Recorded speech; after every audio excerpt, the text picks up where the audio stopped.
Hello' everyone, মই তোমালোকৰ লগত আজি এটা নতুন কনচেপ্ট আৰম্ভ কৰিব বিচাৰিছোঁ।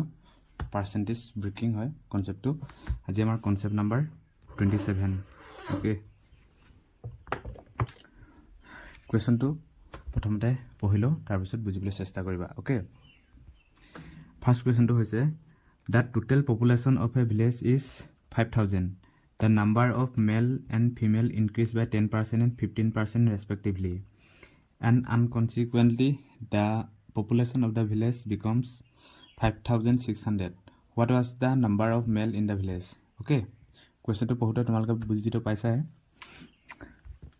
এখন গাঁৱৰ মুঠ জনসংখ্যা আছিল, টোটেল পপুলেশ্যন আছিল 5,000। হা, পুৰুষৰ সংখ্যা 10% বাঢ়িলে আৰু মহিলাৰ সংখ্যা 15% বাঢ়িলে, আৰু গাঁওখনৰ জনসংখ্যা 5,600 হ'ল। গাঁৱত পুৰুষৰ জনসংখ্যা কিমান আছিল সেইটো উলিয়াব লাগে। অ'কে, মানে এখন গাঁৱত 5,000 জনসংখ্যা আছিল, পুৰুষৰ সংখ্যা 10% বাঢ়িলে আৰু মহিলাৰ সংখ্যা 15%, আৰু গাঁওখনৰ জনসংখ্যা 5,600 হ'ল। গাঁৱত পুৰুষৰ জনসংখ্যা কিমান আছিল সেইটো আমি উলিয়াব লাগে। অ'কে, এতিয়া এনেকুৱা ধৰণৰ কুৱেশ্যনখিনি আমি কি কৰিব লাগিব? প্ৰথমতে আমি কি লিখিব লাগিব? টোটেল ইনক্ৰিজ কিমান হৈছে সেইটো আমি উলিয়াব লাগিব। টোটেল ইনক্ৰিজটো কেনেকৈ উলিয়াম? 5,000 পৰা কিমান হৈছে? 5,600। 5,600 পৰা যদি আমি 5,000 মাইনাছ কৰোঁ তেতিয়া কিমান ওলাব? টোটেল ইনক্ৰিজ কিমান হৈছে? 600, হয় নহয়? Total increase 600। তাৰপিছত কি কৰিম আমি? মেল কিমান আছে আৰু ফিমেল কিমান পাৰ্চেণ্টেজ বাঢ়িলে সেইটো আমি চাম। অ'কে, মেল কিমান পাৰ্চেণ্টেজ বাঢ়িছে? মেল কিমান বাঢ়িছে? 10%, আৰু ফিমেল কিমান? 15%। এতিয়া এইটো আমি এনেকুৱা কৰিম, 10 to 10 থাকিব। এই যোনটো ডাঙৰ ফিমেল, যোনটো বেছি পাৰ্চেণ্টেজ বাঢ়িছে সেইটো আমি ব্ৰেক কৰিম। 10 + 5, ইয়াতো 10 বনিলে, ইয়াতো 10 হ'ল, হয়নে? এতিয়া থাৰ্ডত কি কৰিম? প্ৰথমতে আমি টোটেল ইনক্ৰিজটো উলিয়াই ল'লোঁ। 5,600 পৰা 5,000 মাইনাছ কৰিলে 600 হৈ গ'ল। ছেকেণ্ডত মেল আৰু ফিমেলৰ পাৰ্চেণ্টেজটো, মেলৰ কিমান পাৰ্চেণ্টেজ ইনক্ৰিজ হৈছে আৰু ফিমেলৰ কিমান পাৰ্চেণ্টেজ ইনক্ৰিজ হৈছে সেইটো লিখিছোঁ। মেলৰ কিমান 10% ইনক্ৰিজ হৈছে আৰু ফিমেলৰ কিমান 15% ইনক্ৰিজ হৈছে। তাৰপিছত আমি যোনটো ডাঙৰ বেছি পাৰ্চেণ্টেজ ইনক্ৰিজ হৈছে সেইটো ব্ৰেক কৰি দিছোঁ। হা, ভাঙি দিছোঁ। 10 আৰু 10 + 5, ইয়াতো 10 হৈছে, ইয়াতো 10 হৈছে, এইকেইটা মিলাব লাগিব। অ'কে, এইটো 10%, আকৌ ইয়াতো 10%, যোনটো 10% ছেম হৈ গ'ল ইয়াতো, হয় নহয়? এতিয়া থাৰ্ডত প্ৰথমটো 5,000, টোটেল পপুলেশ্যনৰ 5,000, গাঁওখনৰ মুঠ জনসংখ্যাৰ 5,000 আমি কিমান উলিয়াম? 10% উলিয়াম। A0 কাটিলে 5,000 10% কিমান? 500 পাই গ'লোঁ। অ'কে, 500 পাই গ'লোঁ। এতিয়া আমি কি কৰিম? এই টোটেল যিমান ইনক্ৰিজ হৈছে সেইটোৰ পৰা টোটেল ইনক্ৰিজ কিমান হৈছে? 600। টোটেল ইনক্ৰিজ যিমান হৈছে তাৰ পৰা আমি 500টো মাইনাছ কৰি দিম। কিমান পাম? 100। অ'কে, এই 100টো কি হ'ব? 100টো হ'ল এই 5টো আছে যে 5%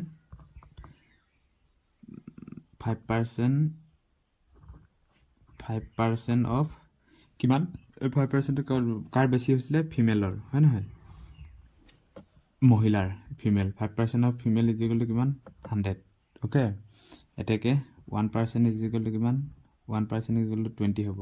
অ'কে, এতেকে 1% ইজিকেল 20 হ'লে এতেকে 100% ইজিকেলটো কিমান হ'ব? 2,000। অ'কে, এতেকে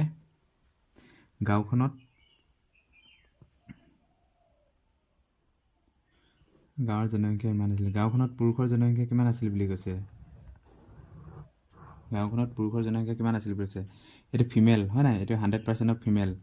গাঁওখনত এইটো ফিমেল 2,000 আছিল। এতেকে 5,000 পৰা যদি 2,000 আমি মাইনাছ কৰি দিওঁ কিমান পাম? 3,000। এতেকে গাঁওখনত ফিমেলৰ সংখ্যা কিমান আছিল? পুৰুষৰ সংখ্যা 3,000। অ'কে, 2 নম্বৰ কুৱেশ্যনটো চোৱা। The population of a village was 9,800 in a year, with the increase in population of male by 8% and that of female by 5%. The population of the village 10,458. What was the number of male in the village before increase? Okay. জনসংখ্যা বঢ়াৰ আগতে গাঁওখনত পুৰুষৰ সংখ্যাটো কিমান আছিল সেইটো উলিয়াব দিছে। ইয়াত গাঁওখনৰ জনসংখ্যা আছিল কিমান 9,800 হা 9,800। এবছৰত কমে পুৰুষৰ 8% বাঢ়িল আৰু মহিলাৰ কিমান 5% বাঢ়িল আৰু গাঁওখনৰ মুঠ জনসংখ্যা কিমান হ'ল 10,458 10,458। জনসংখ্যা বঢ়াৰ আগতে পুৰুষৰ সংখ্যা কিমান আছিল? ওকে, ইয়াত এনেকুৱা ধৰণৰ কুৱেশ্যনখিনি কি কৰিব লাগিব? প্ৰথমতে চাব লাগিব টোটেল ইনক্ৰিজ হা। টোটেল ইনক্ৰিজ কিমান হৈছে 10,458 পৰা 9। টোটেল ইনক্ৰিজ ইয়াত কিমান ওলাইছে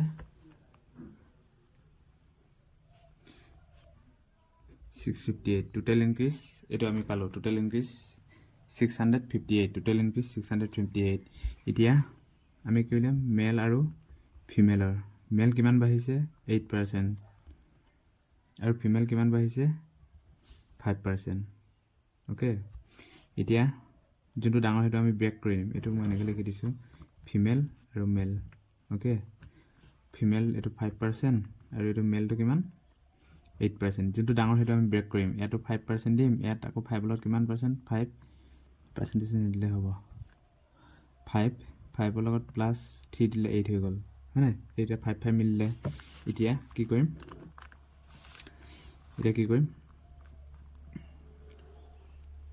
এই 5টো মিলিলে। এতিয়া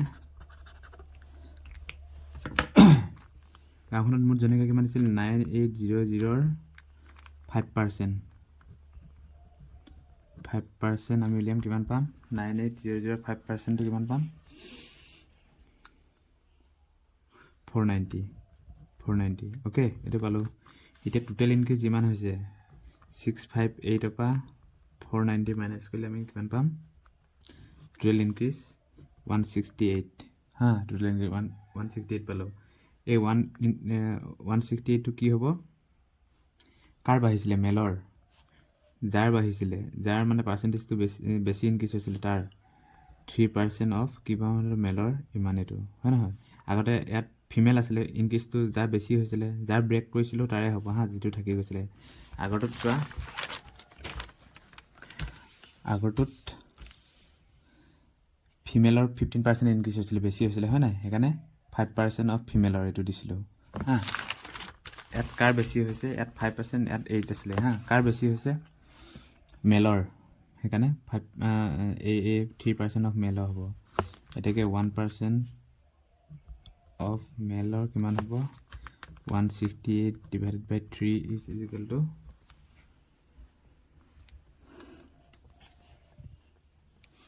কিমান হ'ব 3 5 গুণ 15 3 গুণ 56। এতেকে 100% অফ মেল কিমান হ'ব 5600। ওকে, এতেকে এনচাৰটো কি কৈছে জনসংখ্যা বঢ়াৰ আগতে পুৰুষৰ সংখ্যা কিমান আছিল 5600। ওকে, এইটো এনচাৰ। দ্বিতীয়তে এইটো এটা অলপ বেলেগ ধৰণৰ কুৱেশ্যন, মানে কৰা চিষ্টেমটো বেলেগ। Okay, the total salary of Gaurav and Azam in a company is dash কিমান দিছোঁ 47,520 গৌৰৱ আৰু আজামৰ চেলাৰী মুঠ কোম্পানীৰ পৰা। If the salary of Gaurav increases by 23% and Azam is increase by 30%, then their total salary with increase কিমান হৈছে 59,928। Find the salary of Gaurav. গৌৰৱৰ salary কিমান আছিলে সেইটো উলিয়াব দিছে। অসমীয়াত কুৱেশ্যনটো এবাৰ পঢ়িছোঁ। এটা কোম্পানীত গৌৰৱ আৰু আজামৰ মুঠ দৰমহা 47,520। যদি গৌৰৱৰ দৰমহা 23% বৃদ্ধি আৰু আজামৰ দৰমহা 30% বৃদ্ধি হয়, অৱশেষত দৰমহা দুয়োৰে কিমান হয়গৈ 59,928 হয়। গৌৰৱৰ দৰমহা উলিয়াব দিছে। এতিয়া আমি ইয়াত কি কৰিব লাগিব প্ৰথমতে টোটেল ইনক্ৰিজটো উলিয়াব লাগিব হয় নহয়? এইখিনি এনেকৈ কৰিবা কুৱেশ্যনবিলাক। টোটেল ইনক্ৰিজ কিমান টোটেল ইনক্ৰিজ 59928 পৰা যদি আমি 47520 মাইনাছ কৰি দিওঁ আমি কিমান পাম 80421 হা এইটো পালোঁ তাৰপিছত আমি কি লিখিম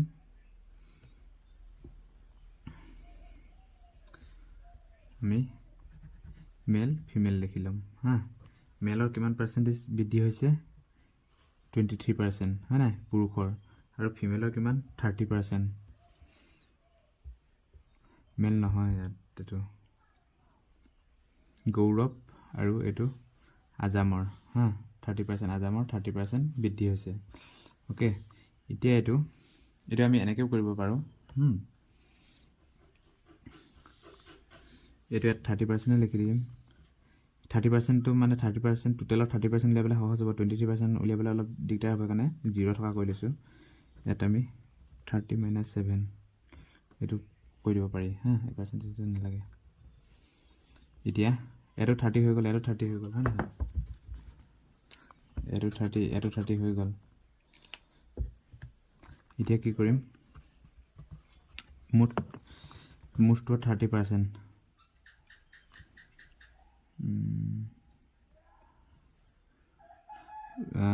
প্ৰথমতে কিমান টকা হৈছিল 47520 30% এইটো আমি উলিয়াই ল'লোঁ 30% উলিয়ালে এইটো কিমান হ'ব 14256 এইটো হৈ গ'ল তাৰপিছত এতিয়া আমি ডিফাৰেঞ্চটো চাব লাগিব 14256 পৰা এতিয়া আমি উল্টা কৰিছোঁ যে এইটো ইয়াৰ পৰা মাইনাছ কৰি দিম 2 এইটো টোটেল ইনক্ৰিজটো ইয়াৰ পৰা মাইনাছ কৰি দিম আগতে কি কৰিছিলোঁ যোনটো সৰু সেইটো বঢ়াই গৈছিলোঁ আগৰ নিয়মকেইটাত উল্টা কৰিছিলোঁ টোটেল ইনক্ৰিজৰ পৰা এটা মাইনাছ কৰিছিলোঁ ইয়াত কি কৰিম যিটো পাইছোঁ সেইটো পৰা টোটেল ইনক্ৰিজটো মাইনাছ কৰি দিম কিমান পাম 8481 এইটো পালোঁ তাৰপিছত এইটো কিমান হ'ব কৈছে এইটো আমি কিহৰ পাইছিলোঁ এইটো ক'ত বনাইছিলোঁ এইটো ব্ৰিক কৰিছিলোঁ সৰুটো ব্ৰিক কৰিছিলোঁ হয় নাই আগতে ডাঙৰটো ব্ৰিক কৰিছিলোঁ ইয়াত সৰুটো ব্ৰিক কৰোঁতে কিমান আছিলে এইটো 7% অফ গৌৰৱ হয় নহয় এইটো 7% অফ গৌৰৱ এতিয়াকে 1% গৌৰৱৰ কিমান হ'ব 1847/7 যদি দিওঁ কিমান হ'ব